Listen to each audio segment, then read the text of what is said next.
So, gotta sell those baskets. You can't always take it to the streets, not if you work full time. And yeah, I work full time. So in the evenings I will take it to the streets. But in the meantime, I decided to put these baskets in the back of my car. So I started taking some pictures. Well, turn the flash on, girl. So I turned that flash on so we could get pictures of some of those baskets up close and personal.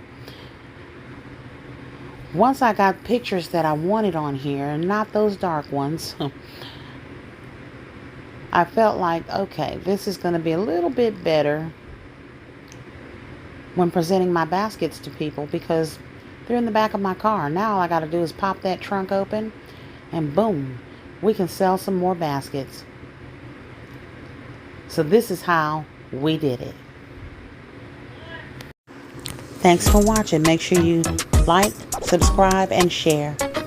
Be blessed and be a blessing.